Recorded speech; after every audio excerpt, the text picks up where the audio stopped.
Hello everyone and welcome back to my channel. आज मैं explain करने वाला हूँ एक कोरियन ड्रामा जिसका नाम है ब्लाइंड। इसमें आपको काफी सारे सस्पेंस थ्रिलर देखने को मिलेंगे। एपिसोड 1 की स्टार्टिंग में हम 5 बच्चों को भागते हुए देखते हैं। उनके पीछे कुछ गार्ड और कुछ कुत्ते उन्हें पकड़ने के लिए भाग रहे होते हैं। उनमें से एक बच्चा पीछे मुड़कर देखता है तो वहाँ पर एक यूनजुन नाम का बच्चा नहीं होता। फिर वो नीचे देखता है जहाँ पर यूनजुन नीचे पड़ा होता है। तभी उनमें से एक लड़का कहता है कि हमें जल्दी से यहाँ से जाना होगा, नहीं तो वो लोग हमें पकड़ लेंगे। तभी वो लड़का कहता है कि मैं यूनजुन के बिना नहीं जाऊंगा, और वो लोग वहाँ से चले जाते हैं और वो एक बच्चा वहाँ पर रुक जाता है। तभी वो बड़ा बच्चा कहता है कि क्या तुम्हें अपनी मॉम से नहीं मिलना। फिर वो लड़का भी वहाँ से चला जाता है। फिर वो लड़का यूनजुन के पास नीचे जाता है और उसे उठाता है और उससे कहता है कि जल्दी से चलो, नहीं तो वो लोग हमें पकड़ लेंगे। लेकिन वो लोग वहाँ पर आ जाते हैं और वहाँ पर एक आदमी आ जाता है और वो टॉर्च से सभी उस बच्चे को ढूंढ रहा होता है। लेकिन वो बच्चे झाड़ियों में छुपे होते हैं, इसलिए उसे नहीं दिखते। तो बड़ा बच्चा खुद पर और यूनजुन पर मिट्टी लगा देता है ताकि लोग उनकी स्मेल को पहचान ना पाए। फिर वो आदमी, डॉग और उन सभी लोगों को ऊपर आने के लिए कहता है। फिर हम उन्हीं बच्चों को देखते हैं जो कि भाग गए थे। उनमें से एक जाली चढ़कर ऊपर चढ़ रहा होता है, लेकिन एक बच्चा वहीं पर अटक जाता है और वो दोनों सड़क पर आ जाते हैं जहाँ पर एक कार को देखते हैं और वो कार उन बच्चों को कुचल कर चली जाती है। फिर हम उस आदमी को देखते हैं जो कि अंदर आ जाता है और दूसरे सभी लोगों से कहता है कि उन्हीं बच्चों की लाश को वहीं पर फेंक दो जहाँ पर उस 2 बच्चे छुपे हुए थे। भी वो आदमी उन मरे हुए बच्चों पर टॉर्च फेंकता है तो वो बच्चे भी दिख जाते हैं। फिर हम एक डिलीवरी बॉय को खाना पैक करते हुए देखते हैं। तो जोर की बारिश भी हो रही थी। हम एक लड़की को देखते हैं जो कि अपना फोन यूज करके घर जा रही होती। तभी उसे ऐसा लगता है कि कोई उसका पीछा कर रहा है। फिर वो थोड़ा डर जाती है। फिर वो किसी को कॉल करने की कोशिश करती है, लेकिन वो किलर उसके पास आ जाता है। तभी वो भाग जाती है, लेकिन वो किलर उसे पकड़ लेता है। हम उसी लड़की के पेरेंट्स को देखते हैं जो कि उसका बर्थडे सेलिब्रेट करने के लिए वेट कर रहे होते हैं, क्योंकि आज उस लड़की का 20वां जन्म दिवस होता है। फिर हम उसी लड़की को देखते हैं जो कि एक चेयर से बंधी हुई थी और वहाँ पर एक किलर आता है और वो सीटी बजा रहा होता है। फिर वो उस लड़की का गला दबाकर उसे मार डालता है। फिर हम उसके पेरेंट्स को देखते हैं जहाँ पर उसके डैड के मोबाइल पर उस लड़की के नंबर से एक मैसेज आता है। उस मैसेज में ये था कि पापा आज मैं लेट हो जाऊंगी, आप लोग मेरा इंतजार मत कीजिएगा। फिर उसके डैड उसे कॉल करते हैं, लेकिन उसका फोन ऑफ आ रहा था और काफी दिन भी बीत जाते हैं। फिर हम एक लेडी को देखते हैं जो कि अपनी डॉगी को बुला रही होती है। उसकी डॉग एक पॉलिटिशियन के बैग के पास होती है। फिर वो लेडी उस पॉलिटिशियन के बैग के पास आती है, जिससे उसे कुछ अजीब लगता है। फिर उस बैग को खोलती है जहाँ पर उसी लड़की की लाश होती है और वहाँ पर काफी सारी पुलिस भी आ जाती है और वहाँ पर रियोन सुन जिन हमारा मेन एक्टर आ जाता है। और फिर वहाँ पर बहुत सारी टीम आ जाती है। उनमें से एक आदमी कहता है कि इस लड़की के लिप पर किलर ने कट किया होता है। रियू वहाँ पर गिर के आता है। तभी वो आदमी कहता है कि देखो ये पागल भी आ गया। उनमें से एक आदमी कहता है कि तुम्हें कैसे पता कि ये साइको किलर का काम है, वहाँ पर एक भी कैमरा नहीं होता। अगर ये डॉग को ये पता चलाना होता कि यहाँ पर लाश है तो हमें भी कभी भी पता नहीं चलता। फिर रियो ऊपर जाता है और कहता है कि अगर किलर ने उस लाश को ऊपर से फेंका होगा तो हमें उस लाश को बैठे हुए नहीं होती, लेकिन वो उसे नीचे क्यों लाया। फिर उसके पेरेंट्स हॉस्पिटल आते हैं और उसकी बेटी की लाश देखकर बहुत ज्यादा रोने लगते हैं। फिर डॉक्टर रियो से कहते हैं कि इस लड़की के हाथ और पैर पर इनर चोट है।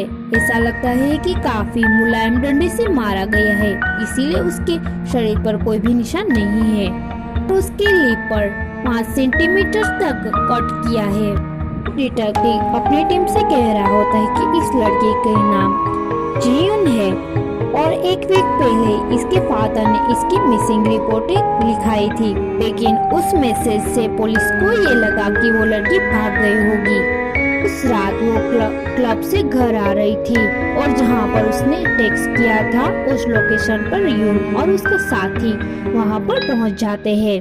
वहाँ पर एक कैमरा खराब होता है, लेकिन एक कैमरा उसे दिख जाता है जहाँ पर रियोन कहता है कि तुम जाओ उस कैमरे को चेक करवाओ। फिर उसकी नज़र एक डिलीवरी बॉय पर जाती है जिससे वो सोचता है कि ये डिलीवरी वाले पूरे शहर में घूमते होंगे। फिर उसका पीछा करने लगता है। फिर उसे पकड़कर पूछता है कि 5 जनवरी को 11 बजे तुमने इस लड़की को देखा है? तभी वो लड़का मना कर देता है। तभी उसके हेलमेट पर कैमरा को देख लेता है। फिर रियोन उसी लड़की की फ्रेंड से मिलने जाता है। उसकी फ्रेंड कहती है कि हम उस रात बर्थडे मनाकर फिर 10 बजे वहाँ से निकल गए थे। तभी रियोन कहता है कि इतनी जल्दी तुम लोग क्यों निकले थे? तभी वो लड़की कहते हैं कि वहाँ पर एक लड़का था जो रियोन को जबरदस्ती शराब पिला रहा था।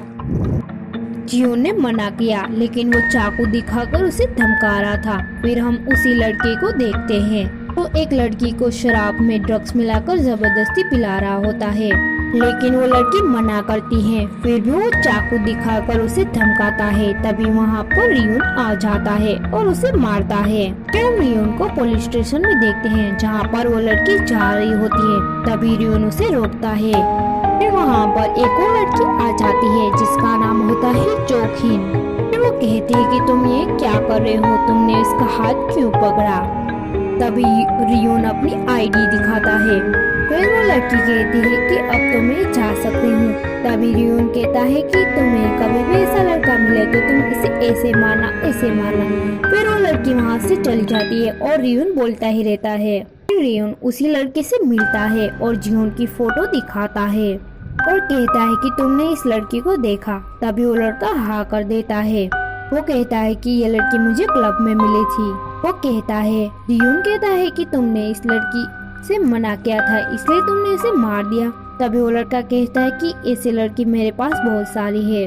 फिर वहाँ पर एक डिटेक्टिव आता है और कहता है कि इस लड़के को छोड़ दो और तुम पर भी केस होगा। फिर वो लड़का कहता है कि मैं काफी अमीर हूँ और तुम्हें मैं अंदर कर दूंगा क्योंकि तुमने मुझे मारा है। तभी रियोन भी कहता है कि मेरे डैड सुप्रीम कोर्ट में जज है और मेरा भाई भी जज है। फिर हम रियोन के भाई को देखते हैं जो कि ऑफिस में होते हैं। फिर वहाँ पर एक आदमी आ जाता है और कहता है कि आप क्या मेरा ट्रायल लगाएंगे? तभी वो कहता है कि कौन सा ट्रायल है? फिर वो आदमी कहता है कि ज्यादा कुछ नहीं, एक ड्रग्स केस है, लेकिन वो गलती से ड्रग्स लेता है और वो काफी अच्छा बच्चा है। फिर वो उसी लड़के के अंकल होते हैं जहाँ पर रियोन का भाई सिंहू कहता है कि अगर आपने इसे नजरअंदाज किया तो वो लड़का बिगड़ सकता है और उसकी आदत भी बन जाएगी ये सब कुछ करने के लिए। मैं ऐसे ट्रायल नहीं लेता। फिर वो कहता है कि तुम रियोन के भाई हो इसीलिए मैं उस पर केस कर लूंगा। तभी सिंहू कहता है कि ठीक है। अभी वो कहता है कि क्राइम करने वाले को सभी को सजा मिलनी चाहिए और वो आदमी वहाँ से चला जाता है। फिर हम रियोन को देखते हैं जहाँ पर उसका बॉस आता है और उससे कहता है कि तुम्हें मर्डरर को ढूंढना होगा। तुमने तो एक लड़के को ही ढूंढा और उस पे ड्रग्स का इल्जाम भी लगा दिया। रियोन कहता है कि वो रोज ड्रग्स लेता है और उसने जीजुन को भी ड्रग्स देने की कोशिश की थी। फिर उसका भाई उसे कॉल करता है और उसे घर जल्दी आने के लिए कहता है। वो घर आ जाता है जहाँ पर उसके डैड उसे बैठने के लिए कहते हैं, जहाँ पर उसकी मॉम उसके हाथ देकर कहते हैं कि तुमने फिर से एक बार लड़ाई की। फिर वो अपने हाथ छुपा लेता है। सभी लोग वहाँ पर खुशी मना रहे होते हैं क्योंकि रियोन का mom ministry of health welfare में लिस्ट में नाम होता है। उसकी मॉम सिर्फ और सिर्फ सियोन पर ही ज्यादा ध्यान दे रही होती है जिससे रियोन को काफी बुरा लगता है। फिर दोनों भाइयों बातें करते हैं जहाँ पर रियोन कहता है कि वो लड़का मेरे सामने ही उस लड़की के साथ बदतमीजी कर रहा था, क्या ये देखकर मैं भी चुप रहूं? इसीलिए मैंने उसे मारा। तभी सियोन कहता है कि तुम जब भी मुझसे ये कहा था कि तुम डिटेक्टिव बनना चाहते हो तो मैं काफी खुश हुआ था, लेकिन मुझे लगता है कि तुम किसी और मकसद के लिए डिटेक्टिव बने हो। और रियोन दुखी हो जाता है और वो अकेला ड्रिंक करता है। फिर नेक्स्ट सीन में हम जीजून के फ्यूनरल देखते हैं, यहाँ पर उसके डैड रियोन से कहते हैं कि क्या मर्डरर का पता चला। तभी रियोन कहता है कि अभी तक नहीं। फिर रियोन कहता है कि आपकी साथ किसी की दुश्मनी थी या नहीं। वो ये भी पूछता है कि आपकी फैमिली में कोई नाइफ का यूज करता है या नहीं। तभी वो ना करते हैं। फिर उनकी वाइफ कहती है कि हाँ, एक ही है मिस्टर जंग, लेकिन उसका हस्बैंड कहता है कि फालतू की बात मत करो। लेकिन रियोन उनका पता लगाने के लिए चला जाता है। उसका साथी कहता है कि इस फैमिली में सिर्फ 3 लोग हैं और उनके डैड की एक फूड कंपनी भी है, हब फूड के नाम से। वो कहता है कि वो हब फूड वहीं पर है जहाँ पर जीजून की लाश मिली थी। और तभी रियोन वो हब फूड पर पहुँच जाता है। फिर वो वहाँ पर देखता है कि वहाँ पर एक मीट की कंपनी होती है और वहाँ पर सारे वर्कर नाइफ का अच्छे से यूज कर रहे होते हैं और मीट को भी काफी अच्छी तरह से कट कर रहे होते हैं, जिससे मिस्टर जंग पर उसका शक और भी बढ़ जाता है। और वहाँ पर एक आदमी आ जाता है और वो रियोन से पूछता है कि तुम कौन हो। तभी रियोन अपनी आईडी दिखाता है और कहता है कि मैं मिस्टर जंग को ढूंढ रहा हूँ। तभी वो कहता है कि इस नाम का आदमी यहाँ पर काम नहीं करता। फिर रियोन एक आदमी को देखता है जो कि काफी डरा हुआ होता है, जिससे रियोन समझ जाता है कि इसे मिस्टर जंग के बारे में कुछ न कुछ पता है। फिर वो उस आदमी से माफी मांगता है डिस्टर्ब करने के लिए और वहाँ से चला जाता है। हम रात को उसी आदमी को देखते हैं जो कि मिस्टर जंग को कॉल कर रहा होता है और कहता है कि तुम्हें ढूंढते ढूंढते यहाँ पर डिटेक्टिव आए थे। और वो कॉल कट कर देता है। जिसे वो कॉल कट करता है, रियोन उसके पीछे आ जाता है और उसका मोबाइल ले लेता है और वो मिस्टर जंग के बारे में पूछने लगता है। रियोन का एक साथी पुलिस स्टेशन में वो वीडियो क्लिप देख रहा होता है, जिस वीडियो में मिस्टर जंग ने जियोन को पकड़ कर रखा होता है और उसके गले पर चाकू भी रखा था। और वो डिटेक्टिव रियोन को वो वीडियो भेज देता है, जहाँ पर वो उस आदमी को दिखाता है और कहता है कि क्या यही मिस्टर जंग है। तभी वो मना कर देता है और रियोन कहता है कि तुम मिस्टर जंग को क्यों बचाना चाहते हैं, वो तो एक खूनी है जिसने एक लड़की का मर्डर किया है। और वो कहता है कि तुम यहाँ पर गैर कानूनी तौर से रह रहे हो। अभी वहाँ पर वो वही आदमी आ जाता है और वो मिस्टर जंग का पता बता देता है। तभी रियोन मिस्टर जंग के पास जाता है, जहाँ पर मिस्टर जंग रियोन पर अटैक कर देता है और उन दोनों के बीच में फाइट होती है। फिर रियोन की सारी टीम वहाँ पर आ जाती है और रियोन के बॉस उसके हाथ पर खून देखते हैं और कहते हैं कि तुम्हें यहाँ पर अकेले आने की क्या जरूरत थी, हम उसे वैसे भी पकड़ लेते। ये सब कुछ जियोन के डैड और वो एक और आदमी कार में ये सब कुछ देख रहा होता है। फिर रियोन मिस्टर जंग से कहते हैं कि तुमने ही जियोन को मारा है। तभी मिस्टर जंग कहता है कि मैं कोरियन चाइनीज हूँ, इसीलिए आप मुझ पर ये मर्डर का इल्जाम लगा रहे हैं। मैंने किसी का भी मर्डर नहीं किया है। हम रियोन के भाई को देखते हैं, जहाँ पर वो सेक्रेटरी आती है और कहती है कि आपके भाई ने एक ट्रायल लगाया है। फिर उस डॉक्यूमेंट पर वो साइन कर देता है। फिर हम न्यूज में देखते हैं, जहाँ पर जियोन के मर्डर पर का इल्जाम मिस्टर जंग पर लगाया जाता है और उनके ट्रायल के लिए सियोन ने हाँ भी कर दी है। अभी रियोन खाना खा रहा होता है, तभी उसका साथी कहता है कि तुम्हारे भाई ने मंजूरी दे दी है और वो ये भी कहता है कि उसने कितनी बेरहमी से उस लड़की को मारा था। वहाँ पर एक लेडी होती है जो रियोन से कहती है कि ये देखो ये लेटर में क्या आया है। फिर वो कहता है कि कोर्ट की तरफ से है, जहाँ पर आपको जूरी मेंबर के लिए सिलेक्ट किया गया है। जो इन्हो को भी जूरी मेंबर के लिए लेटर आता है और काफी सारे लोगों को भी ये लेटर आता है। फिर हम कोर्ट का सीन देखते हैं, जहाँ पर एक बॉक्स रखा जाता है और जिसमें भी एक बॉल निकाला जाता है, जिसमें जिसका भी नंबर आता है वो इस केस में जूरी मेंबर होता है। फिर हम देखते हैं कि एक आदमी उसी सब जूरी मेंबर के फोटो को कहीं टांग रहा होता है। थोड़ी देर के बाद मिस्टर जंग को लाया जाता है और केस शुरू होता है। वहाँ पर वकील मिस्टर जंग से पूछताछ करती है तभी वो कहते हैं कि क्या आपने जीवन के गले पर चाकू रखा था।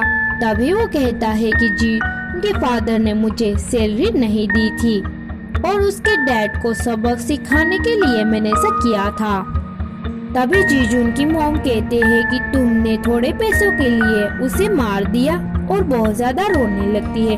तभी उसे बाहर ले जाया जाता है। फिर मिस्टर जंग कहता है कि मैंने सिर्फ उसे डराने के लिए चाकू रखा था, लेकिन वो डर के भाग गई थी और वहाँ पर कोई और भी था और वो जाके सीधा गाड़ी के अंदर बैठ गई थी और उस गाड़ी में रियोन सू जून था।